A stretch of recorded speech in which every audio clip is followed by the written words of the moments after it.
내란 특검의 수사가 종료되자 민주당은 2차 종합특검 추진을 본격화하고 있고 이에 맞서 국민의힘은 이른바 쌍특검을 주장하고 있습니다. 특히 국민의힘과 개혁신당의 야권연대가 이루어질지도 관심인데요. 관련 내용 이동학 전 더불어민주당 최고위원, 원영섭 전 국민의힘 미디어 법률단장 두 분과 자세한 이야기 나눠보겠습니다. 어서 오십시오. 안녕하세요. 안녕하세요. 네, 통일교 의혹부터 짚어보도록 하죠. 윤영호 전 통일교 세계본부장 오늘 한학자 총재 재판에 증인으로 출석을 해서 그동안은 입을 좀 닫았었는데 오늘 새로운 증언을 했습니다. 2022년 대선 당시 한반도 평화 서밋 통일교 행사와 이 마이크 펜스 전 미국 부통령과 만남과 관련해서 당시 윤석열 후보와 이재명 후보 측 모두에게 연락이 왔다라고 증언을 했어요. 특정 정파에 국한해서 연락한 것은 아니다라는 기존의 주장을 되풀이했는데 윤 전 본부장 본인 재판에서는 입을 좀 닫았는데 이번엔 증인으로 출석해서 입을 열고 있습니다. 집중이 되고 있는 것 같아요. 윤 전 본부장이 보니까 좀 긁힌 것 같아요, 오늘 재판에서. 왜냐하면 제가 보니까 통일교에서는 이제 확실하게 윤 전 본부장 개인의 일탈이었다라고 손절을 하는 분위기거든요. 예. 그런데 대선 후보 혹은 굉장히 많은 여야 정치인들을 상대로 로비를 하는데 개인의 일탈적 행태로 그걸 할 수가 있나요? 그럼 불가능하잖아요, 애초부터. 그렇기 때문에 통일교가 그 선을 긋는 것이 제가 볼 땐 나중에 반론으로 다 뒤집히게 될 가능성이 굉장히 크다고 보고 오히려 오늘 나왔던 증언 등에 좀 특이한 것은 네. 이 양쪽 다 이제 로비를 했는데 실제로 민주당엔 그게 안 먹혔다는 거 아닙니까? 비용을 민주당에서는 우리가 그거를 비용을 낼 수 없다. 펜스 부통령 초대하는 게 뭐 7억 정도가 들었다고 하는데 네. 그거 통일교가 다 됐다 그래요. 근데 지금 윤석열 전 대통령은 만남까지 성사가 됐거든요. 그럼 이 과정에서 얼마가 들었는지에 대한 증거나 이런 것들이 아마 재판에서 전 추가적으로 나오지 않을까라는 생각이 들고 당시에 분명한 건 민주당 이 연락은 했었습니다만 실제로 만남도 성사 안 됐고 제주도에 일정을 하고 있었기 때문에 온라인으로 하자라고 했는데 그것조차도 이제 받아들여지지 않았기 때문에 아예 만남이 이루어지지 않았거든요. 네. 오히려 민주당의 무고함이 조금 더 밝혀지는 그런 재판이 아니었나 싶습니다. 예, 실제로 2022년 당시에 당시 윤석열 전 대통령 후보와 펜스 부통령의 만남이 있었던 건 사실이고 그러나 윤영호 전 본부장은 양측에 모두 접촉을 했었다라고 증언을 했어요. 어떻게 들으셨습니까? 기본적으로 윤영호 전 본부장은 민주당과 국민의힘에 가리지 않았다. 그리고 통일교에서 자기가 맡은 바 역할을 충실히 했다. 그게 뭐 범죄 행위의 소지가 있든지 없든지 그 부분에 대해서 집중적으로 이야기를 하는 거고요. 예. 물론 이제 통일교 측에서는 그것이 윤영호 본부장의 뭐 정말 개인적인 일탈이라고 이야기는 하고 있는데 윤영호 본부장이 자기 사건에서는 진술을 하려다가 좀 머뭇거리는 그런 모습을 보였지만 여기서는 기본적으로 증인의 위치입니다. 증인이 증언을 함에 있어가지고 뭐 자기 기억에 반하는 진술을 하거나 사실과 다른 진술을 하게 되면 위증죄 처벌 문제가 추가적으로 발생합니다.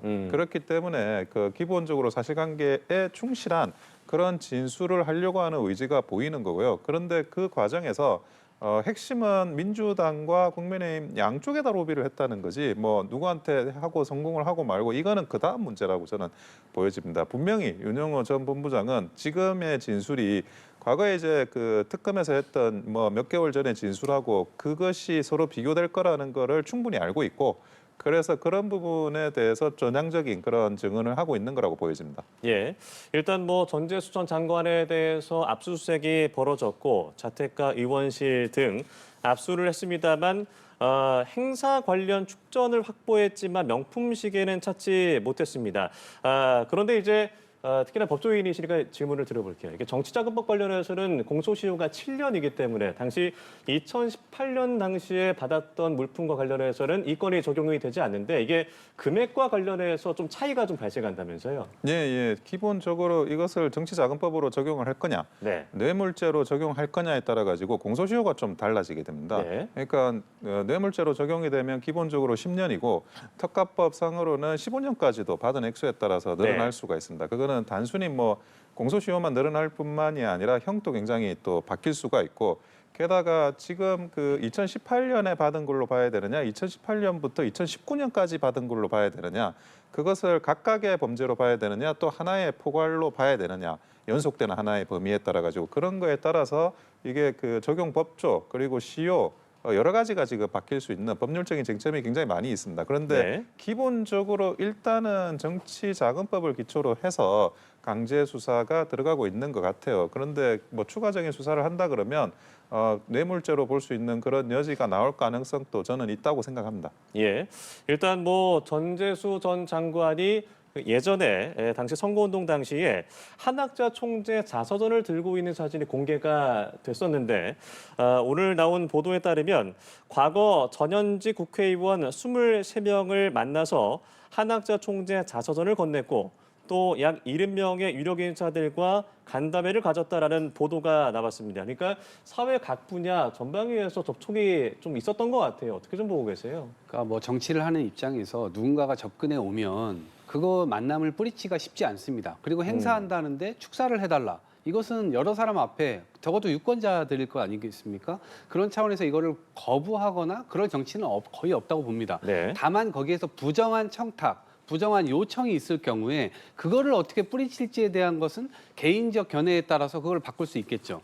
그런데 지금 이렇게 접촉했다는 것만으로도 그냥 의혹이 있는 것이지만 실제로 이 접촉과 동시에 어떤 청탁이 있었고 실제 그 청탁의 반대급부가 갔느냐, 이를테면 법안으로 이것이 제출됐는지 아니면 뭔가 실제로 공약으로 뭔가 이것이 됐든지 아니면 뭔가 이 저간의 상황이 앞뒤에 맞게 나와야 됩니다. 네. 근데 일방적인 진술만으로 이것이 문제가 있으니까 모든 걸 다 수사하자라고 할 때는 저는 좀 신중해야 된다고 봅니다. 그런 차원에서 얼마 전에 있었던 권성동 의원 구속됐잖아요. 네. 저는 그분은 좀 다르다고 봐요. 왜냐하면 문자를 그쪽 윤 전 본부장 측에서 보냈는데 이거 정말 좋은데 써주시기를 바랍니다라고 문자를 명확하게 보냈잖아요. 그러면은 갑자기 이게 무슨 소리지?라고 해서 본인이 아무 돈도 받은 게 아니라면 그거를 부정하는 문자를 남기거나 혹은 전화 통화를 해서 이것이 아니다라고 명확하게 선을 긋거나. 근데 그런 게 일절 없었단 말이에요. 거기다가 지금 퀵서비스 분에게 통일교 사람인 줄 잘못 착각해가지고 보좌관이 만나려고 했었던 정황까지 또 드러났잖아요. 그러다 보니까 이런 저간의 어떤 이 증거들이 그러한 진술을 뒷받침하는 상황들이 있었는데 전재수 의원 같은 경우는 좀 그런 부분은 아닌 것 같다. 지금 증언만 나와 있고 압수수색을 했다고 하는데도 실제로 뭐 시계를 2개를 줬다고 하는데 네. 그건 나오지도 않고 그것과 관련된 문자라든가 이런 캡처본들이 다 나와야 된다고 봅니다. 그런 게 나오지 않으면 저는 지금 이게 무고임이고 그리고 또 이걸 생사람 잡는 것으로 오히려 정치인 아주 좋은 정치인 한 명을 완전히 날려보내는 그런 상황이 될 수 있고 또 윤 전 본부장 진술 자체가 지금 굉장히 오락가락하고 있거든요. 네. 근데 이걸 기초로 해가지고 지금 굉장히 세게 뭐 수사를 하고 있는데 이렇게 된 마당 전 수사는 필요하다고 봅니다. 그리고 그것이 진실이 명명백백하게 드러나길 바라고요. 이 부분과 관련돼서는 어쨌든 윤영호 본부장의 말만 신뢰해서는 나중에 굉장히 이 큰 코를 다칠 수 있다 이렇게 생각합니다. 예, 수사를 지켜봐야겠습니다만 아직까지는 증거가 좀 부족하다고 말씀하셨어요. 근데 그것은 글쎄요. 지금 현재 그 부족하다, 증거가 부족하다라고 하는 거는 특검이 부실하게 수사를 해서 그런 겁니다. 복수본이요? 4개월 전에 이미 예. 진술이 예, 나왔는데 특검이요. 4개월 전에 진술이 나왔는데 만약 진술이 나왔다 그러면 본인들이 수사를 하거나 또는 본인들이 관할이 아니라고 생각을 한다 그러면 빨리 이첩을 해서 수사를 하게 만들었었어야 된다. 그러면 그동안에 4개월 정도 수사를 많이 했다 그러면 진술 외에 많은 것들이 저는 나올 수 있었을 거라고 생각이 들어요. 그런데 뭐 지금 현재 뭐 공소시효 문제까지 정치자금법이라고 한다면 한 달을 앞두고 있는 뭐 아주 뭐 짧게 생각한다면 그런 상황에서 수사와 관련해서 다른 증거 자료가 없다라고 이야기하는 거는 좀 맞지 않다는 생각이 들고 무엇보다 저는 그 윤영호 본부장이 그 권성동 의원에 대해서 했던 그런 어떤 증거 확보나 이런 것들 사전에 이미 사진도 다 찍어놓고 뭘 확보를 해놓고 있는 네. 그런 사람이었더라고요. 지금 보니까. 그래서 과연 그러면 전재수 의원과 관련한 민주당 쪽 사람들에 관련한 거를 본인의 말만 있을까? 저는 그렇게 생각하진 않습니다. 이분이 지금 뭔가를 지금 어찌 보면 터트린 거잖아요. 네. 이 터트렸을 때는 만약에 본인이 그게 아무런 내용도 없이 그냥 정말 전재수 의원을 무고하면서 터트린다 그러면 이 뒷감당을 본인이 감당할 수 없는 상황이 발생해요. 저는 과거에 이제 그 이 윤영호 전 본부장이 굉장히 치밀하게 무엇을 준비하고 그게 자기가 말로 이제 드러날 때는 그 다음에 어떤 수라는 걸 분명히 가지고 있는 사람으로 저는 보여지기 때문에 조금만 더 경찰이 성의를 갖고 수사를 한다 그러면 저는 충분한 그런 증거 자료 확보를 하는 거에 대해서는 문제가 없으리라고 보여집니다. 예, 알겠습니다. 자, 내란 특검의 수사가 마무리가 된 가운데 민주당은 2차 종합특검 추진을 본격화하고 있습니다. 여야의 목소리 먼저 들어보겠습니다. 핵심 쟁점 가운데 밝혀지지 않은 부분이 있습니다. 국민들께서 과연 여기까지가 전부인가 묻는 것도 당연합니다. 내란몰이 야당 탄압 특검을 연장해서 국정 난맥상과 명청 갈등을 덮고 내년 지방선거에 이용하려는 저열한 술수입니다. 네, 핵심 쟁점 가운데 아직 밝혀지지 않은 부분이 많다라고 했습니다.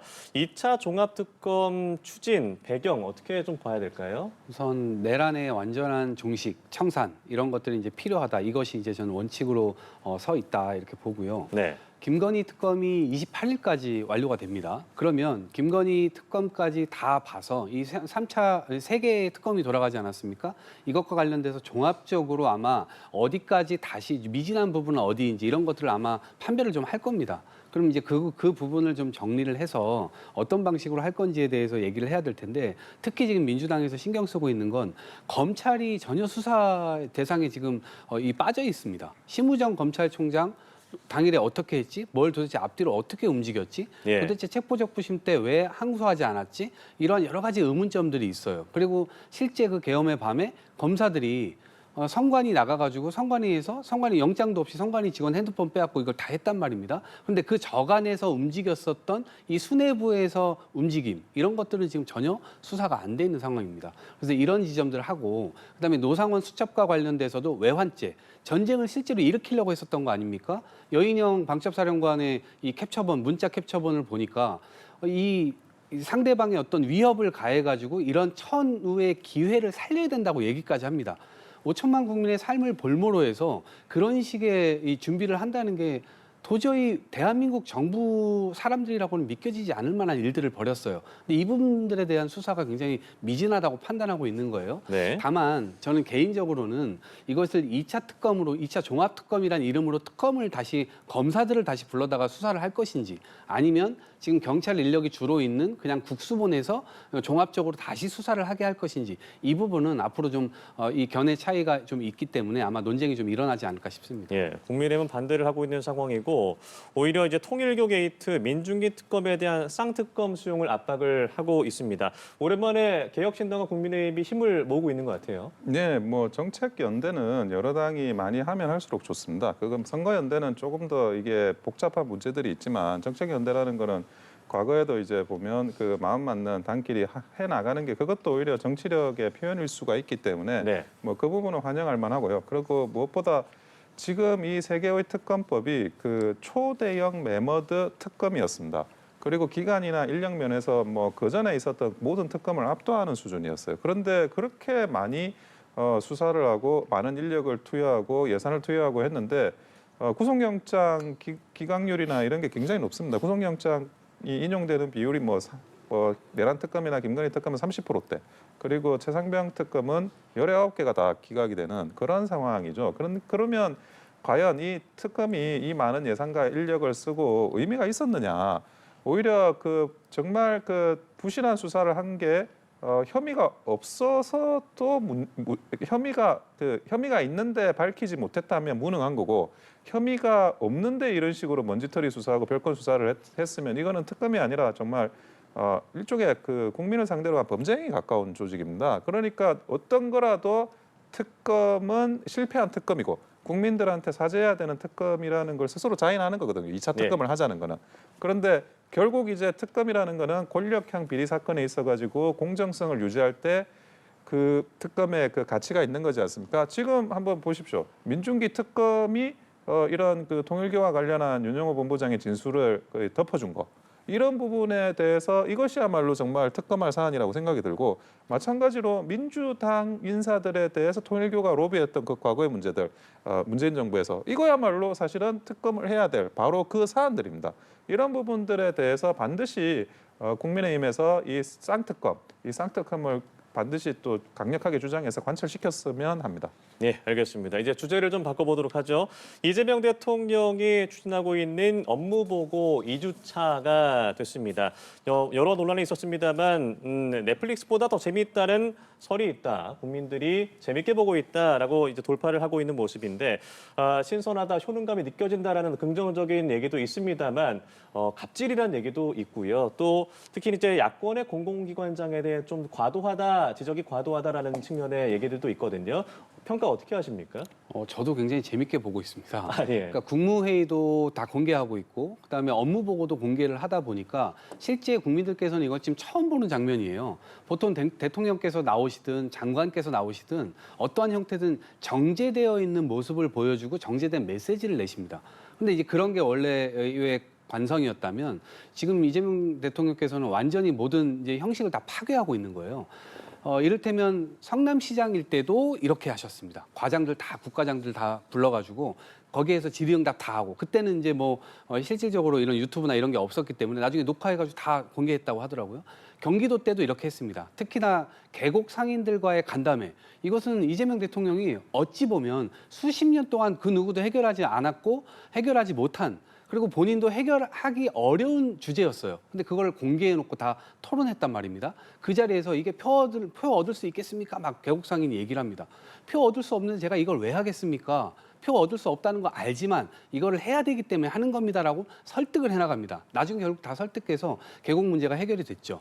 그러니까 이러한 방식으로 이재명 대통령께서 지금 국정을 운영해 나가는 이 과정 속에서 국민들께서 국정이 투명하게 운영되네. 그리고 어떤 기관은 되게 방만하게 운영되네. 어떤 기관장은 낙하산으로 갔는데 전 낙하산 괜찮다고 봅니다. 그런데 거기에 갔다면 적어도 자신의 기관을 상대로 하는 데 있어서 전문성이나 이런 것들은 갖추기 위해 노력해야 될 것이고 적어도 본인 운동장 아닙니까?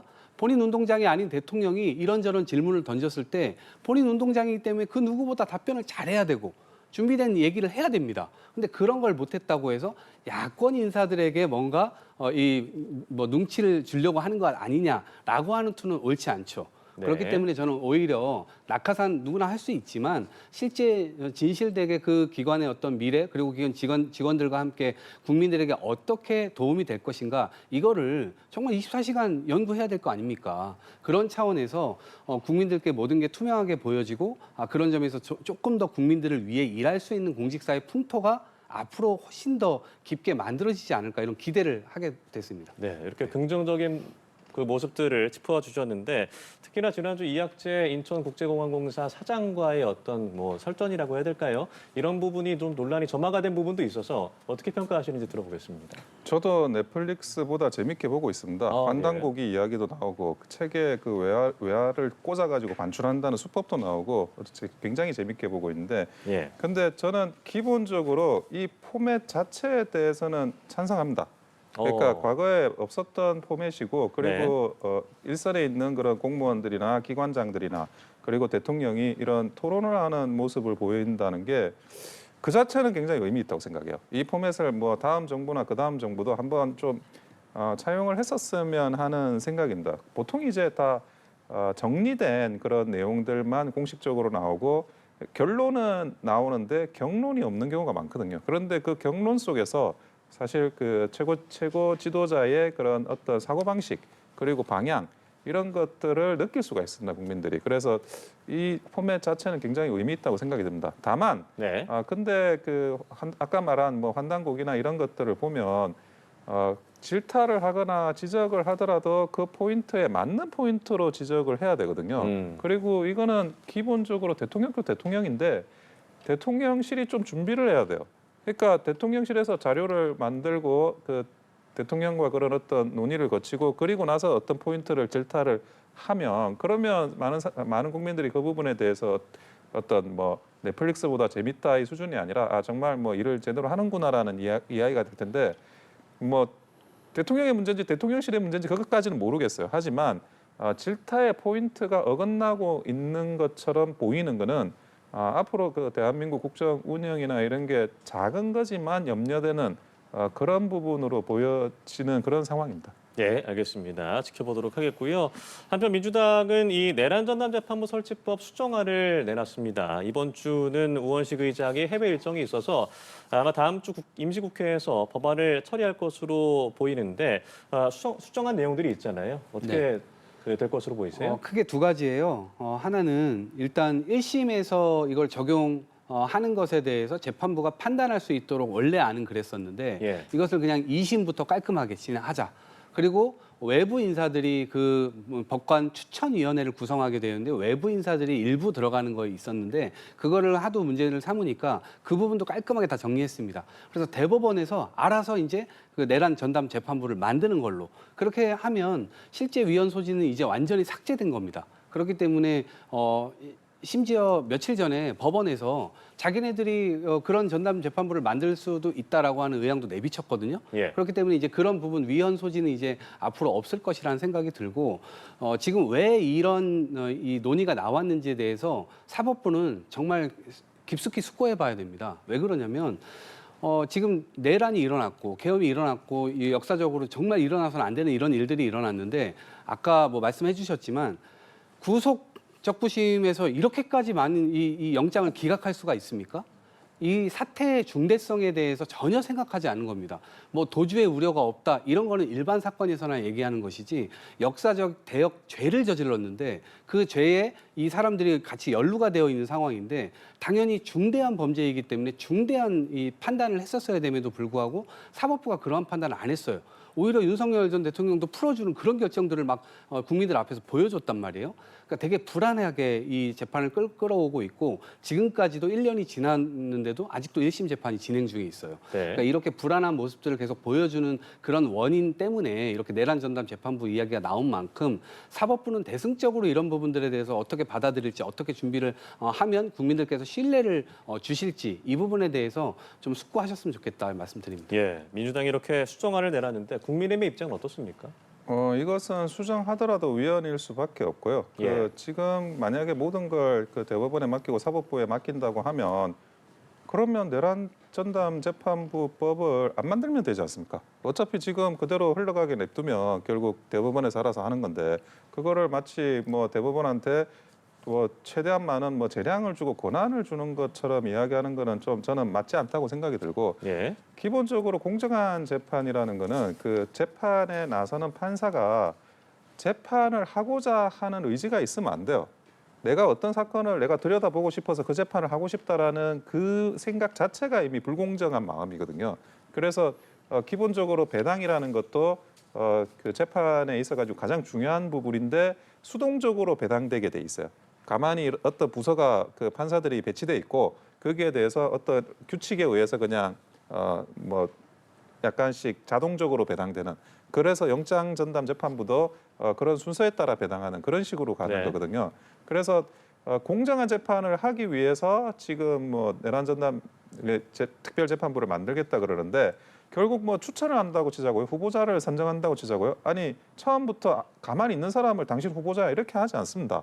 후보자한테 아니 내가 당신 후보 추천을 하고 싶은데 동의하냐 이 과정이 필요하잖아요. 그런데 그거 자체가 그거를 하지 않기 위해서 지금의 어떤 사법부의 그런 배당 시스템이 만들어져 있는 건데 그거를 마치 처음부터 끝까지 공정한 재판을 하지 못하게 하는 식으로 다 뒤집어 놓고 아니 결정을 대법원이 하니까 공정한 재판하는 거다 이렇게 이야기한다는 거는 배당이 가진 그런 근대 사법제도의 속성 그리고 그 공정성에 대한 근본적인 좀 그 뒤집는 그런 식의 제도를 만드는 네. 거라 가지고 불공정한 건 여전히 불공정한 거고 위헌적인 것도 여전히 위헌적인 겁니다. 예, 알겠습니다. 저희가 시간이 많지는 않은데요. 이 질문 드려보죠. 김종혁 전 최고위원 당원권 정지 2년의 중징계를 권고받았습니다. 꽤나 센 징계가 나왔어요. 어떻게 좀 보시는지 궁금합니다. 예, 기본적으로 좀 그 장동혁 지도부가 이제 그 당원 게시판이나 그런 한동훈 전 대표 측의 그런 인사들에 의한 정리 의지 같은 게 있는 것 같아요. 예. 그런데 저는 그런 정리 의지가 있다고 하더라도 그걸 좀 빨리 했으면 어땠을까 하는 아쉬움이 있어요. 무슨 말이냐면 시간이 좀 많이 걸리고 있는 상황에서 좀 중도 보수 쪽에 계신 다른 분들이 장동혁 지도부의 어떤 결정에 대해서 또 다른 의미에서 반발을 하고 있는데 하나는 뒤로 밀리고 새로운 반발이 나타나면서 이것이 약간 전선이 넓어지는 장동혁 지도부가 상대해야 될 정선이 넓어지는 효과가 발생했거든요. 그래서 한동훈 전 대표와 관련한 당원 게시판이나 이런 문제는 좀 조기에 수습을 했으면 어떨까라는 생각이 드는데 지금이라도 빨리 그 당무감사위에서 이 부분에 대해서 내용을 확정하고 윤리위에 올려가지고 신속한 처리를 해야 된다라는 생각을 가지고 있습니다. 예, 이에 한동훈 전 대표는 민주주의를 돌로 쳐 죽일 수 없다라고 반발했는데 당내 개파 갈등 좀 어떻게 보고 계세요? 그래서 지켜보는 입장에서 좀 한가하다는 생각이 듭니다. 지금 국정 뭐 업무 보고 한번 보세요. 국정에서 야당이 서로 협력하거나 혹은 지적하거나 할 것들이 지금 한두 가지가 아닙니다. 그런데 지금 자당끼리 지금 싸우고 있어요. 그러니까 제가 그냥 지켜보는 입장에서는 계속 장동혁 대표가 이렇게 했으면 좋겠어요. 정말 업어드리고 싶은 심정이에요. 왜냐하면 선거 때까지 한번 계속 이렇게 해보세요. 민주당 입장에서는 정치적으로 좋을 수밖에 없죠. 그러나 국민들 입장에서는 정말 최악의 정치를 하고 있는 거예요. 그렇기 때문에 지금 본인들이 가져야 될 초점이 민생에 있는 것인지 아니면 윤석열 전 대통령이 한동훈 전 대표를 빨갱이라고 얘기했는데 그런 빨갱이 지금 소탕을 하고 있는 것인지 잘 한번 유념해 보시면 좋겠습니다. 네, 알겠습니다. 두 분 말씀 오늘 여기까지 들어보죠. 지금까지 이동학 전 더불어민주당 최고위원, 원영섭 전 국민의 미디어 법률단장 두 분과 함께 자세한 이야기 나눠봤습니다. 고맙습니다.